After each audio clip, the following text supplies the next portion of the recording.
안녕하십니까. 창의력 읽어주는 남자 부엄달입니다. 창의적 사례를 통해서 틀을 깨는 방법을 탐색해 보고 있습니다. 그럼 누가 틀을 만들고 그 틀로 우리 생각을 제안할까요? 이것들에 대해서 한번 살펴보겠습니다. 자, 먼저 자기 자신이 있을 수 있습니다. 관성대로 움직이는 자기 자신. 그리고 조언해주는 주변 분들이 있을 수 있죠. 세 번째, 돈과 인력을 가지고 계신 분, 즉 의사결정권자가 이 틀로 작용할 수 있겠습니다. 이렇게 자기 자신, 주변 사람, 의사결정권자 모두 강력하게 우리를 틀에 가둡니다. 오늘은 그 중에서 주변 사람과 관련된 사례 하나 소개해 드리도록 하겠습니다. 29세 된 여자분이 경기도 일원에 살고 계셨습니다. 그러다가 매력적인 부동산 매물이 나온 것을 봤습니다. 건물인데 7억 원이었죠. 분석을 해보니까 대출과 전세를 끼고 그렇게 해서 보면 초기 투자비 현금 2억 원만 있으면 이 건물을 살 수가 있었습니다. 게다가 그 지역이 이제 막 개발 중에 있었기 때문에 가격 상승의 여력이 충분해 보였었죠. 그래서 투자를 해야 되겠다 이렇게 결심을 하고 가족들한테 의견을 한번 물어봤습니다. 가족들이 뭐라고 했을까요?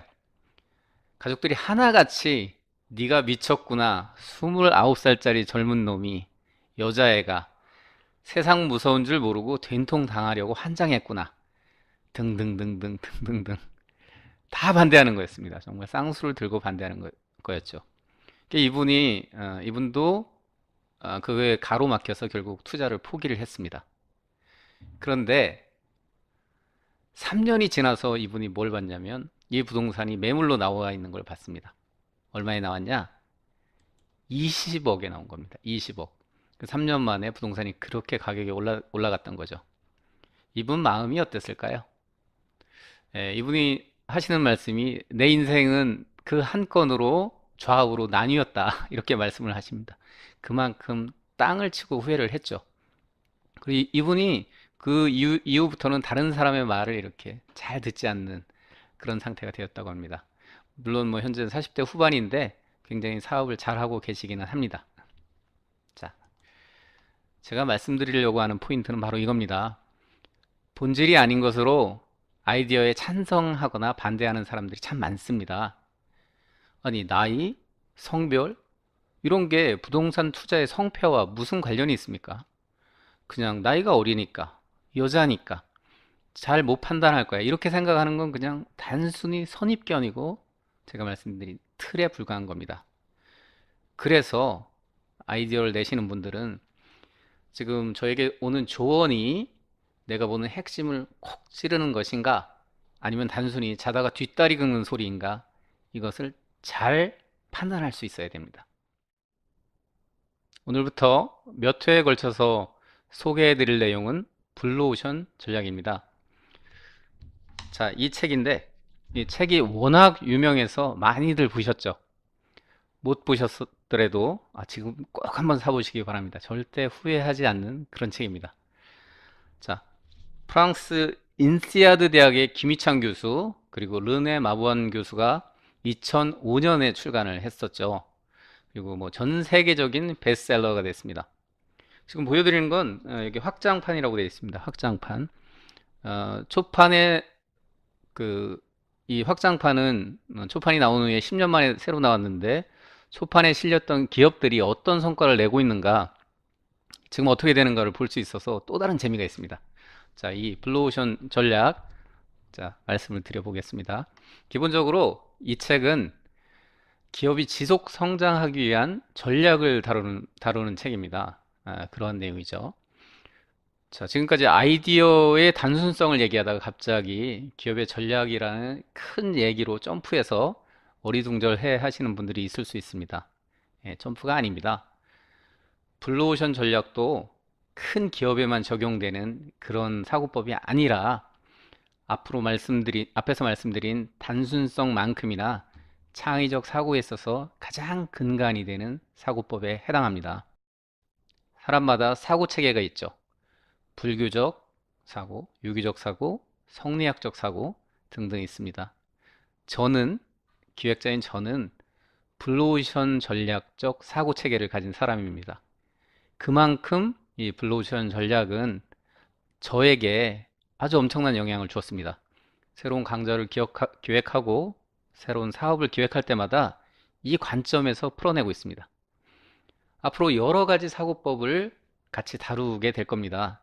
그렇지만 블루오션 전략이 뼈대라고 하면 앞으로 다루게 될 다른 사고법들은 살이요, 가지다. 이렇게 말씀드릴 수 있을 정도로 이 블루오션 전략이 굉장히 중요한 의미가 있습니다. 게다가 특히나 이 사고법을 바탕으로 제가 몇 가지 사업을 추진을 했었는데 제가 속한 조직의 운명을 바꾸어 놨을 정도로 굉장히 큰 성과들이 있었습니다. 사실 그것들을 여러분들한테 꼭 소개해 드리고 싶습니다. 그 사례도 이제 곧 소개해 드릴 건데 오늘은 그에 앞서서 책에 나온 유명한 사례를 통해서 블루오션 전략의 컨셉, 그게 뭔지 한번 살펴보도록 하겠습니다. 자, 넘어가 보도록 하겠습니다. 와인 좀 아시나요? 와인 제작 연도를 빈티지라고 하죠. 텁텁한 정도를 바디감, 또 마시기 전에 뚜껑을 따서 자연 숙성시키는 것을 디캔팅, 또 보르도의 전통적인 와이너리를 샤토라고 합니다. 어려우신가요? 예, 와인은 이렇게 좀 어렵습니다.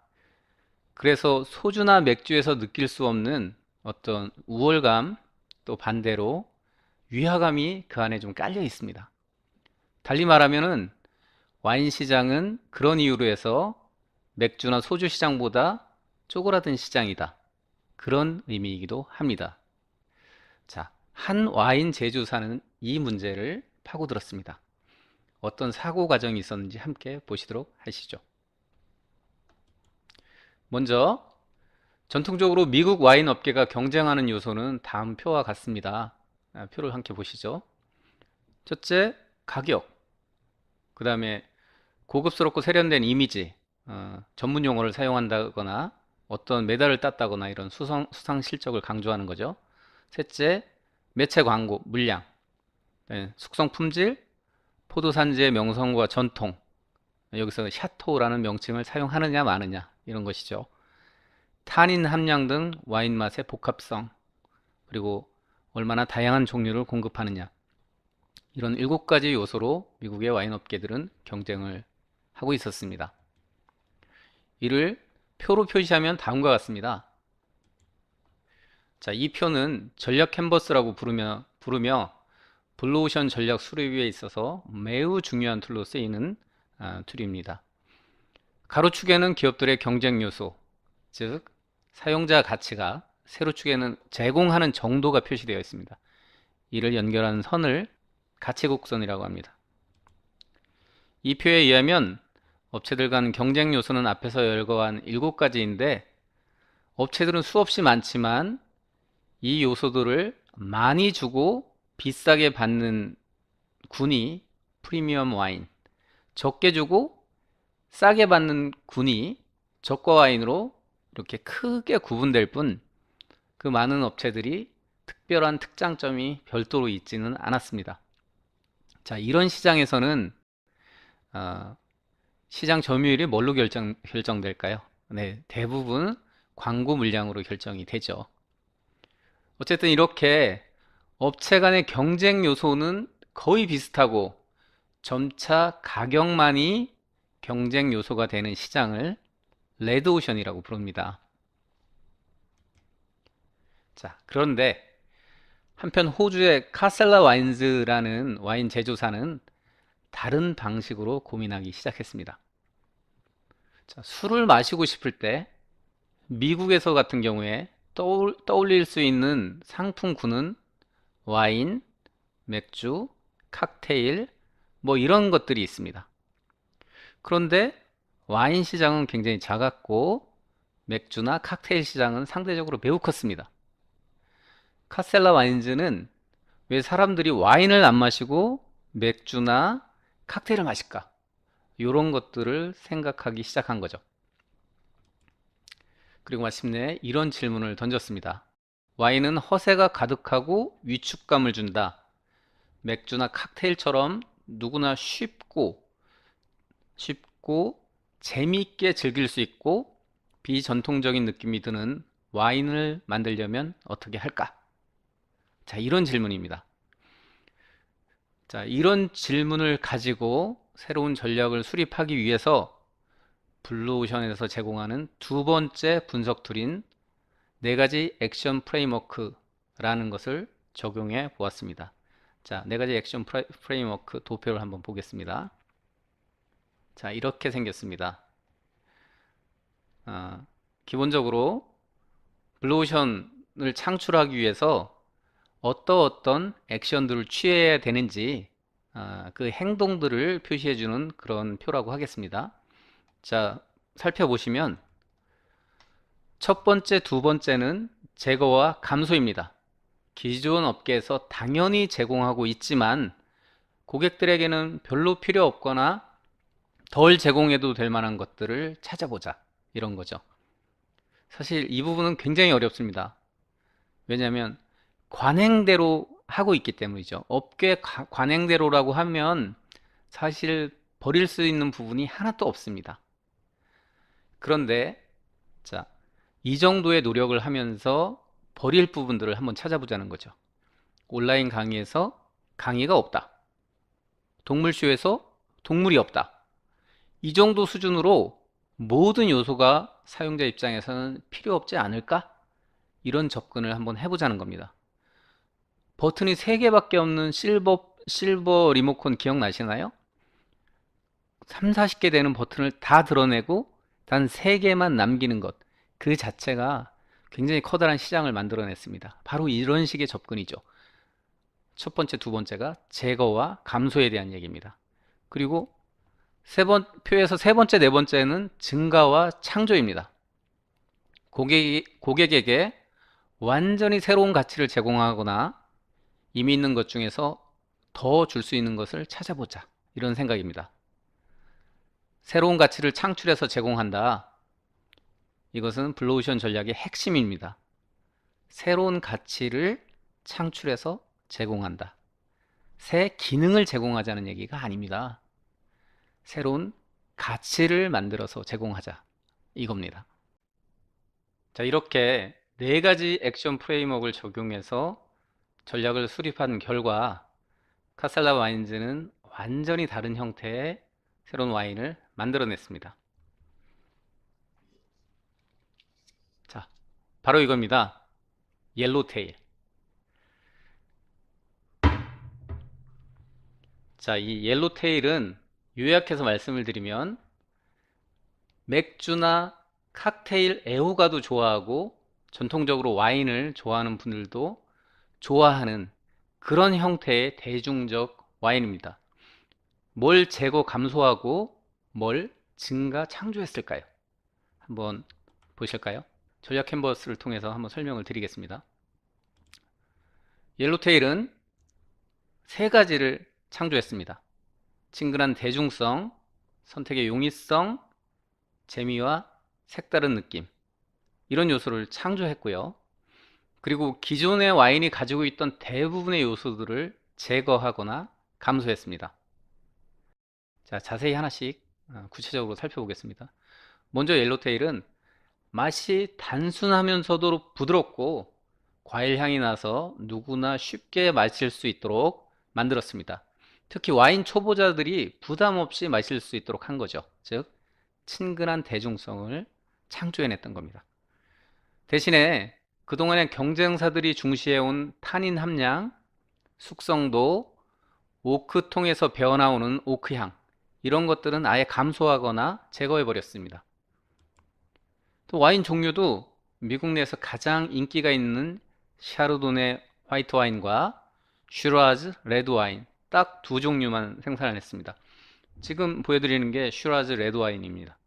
이렇게 해서 선택의 용이성을 높였던 거죠. 복잡하지 않게 쉽게 선택할 수 있도록 그렇게 만들었던 겁니다. 심지어 병도 레드와 화이트, 병의 모양이 동일합니다. 그냥 이렇게 생긴 거죠. 색깔만 좀 다를 뿐이죠. 라벨의 디자인도 바꿨습니다. 기존의 와인이 가지고 있던 전문 용어가 수두룩한 디자인을 과감하게 버리고 호주의 상징인 노란색 캥거루가 들어있는 단순하면서도 경쾌한 디자인을 선택했습니다. 와인 상자도 이렇게 밝고 선명하게 만들었습니다. 아주 기분 좋게 눈에 띄죠. 이런 변화들 덕분에 소비자는 진열대 앞에서 당황하지 않고 쉽고 기분 좋게 와인을 선택할 수 있게 된 거죠. 두 종류만 생산하고 숙성 기간도 확 줄이고 오크통도 사용하지 않고 이러니 생산 단가가 확 줄어들었겠죠. 또 병 종류도 하나뿐이기 때문에 매장에 진열하는 비용도 크게 감소가 되었습니다. 그 결과 비용이 확 줄었다. 뭐가 줄어들 수 있을까요? 그렇습니다. 획기적인 가격이 책정 가능했습니다.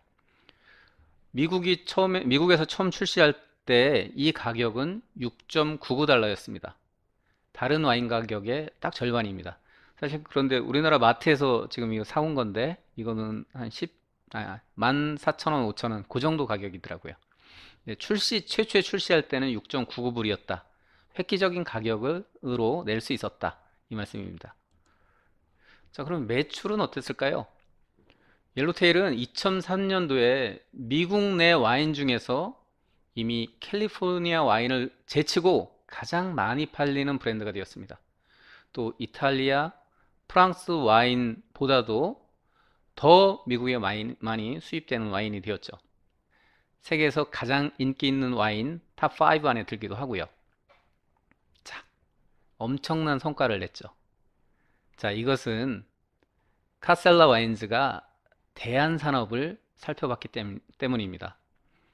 같은 와인 시장에서 경쟁하는 다른 회사들을 살펴본 것이 아니라 대한 산업 뭐였죠? 맥주나 칵테일을 마시는 사람들을 살펴보았기 때문에 이런 큰 성과를 낼 수가 있었습니다. 시장 내에서 조그만 파이를 나눠 먹겠다고 뽁짝뽁짝한 게 아니죠.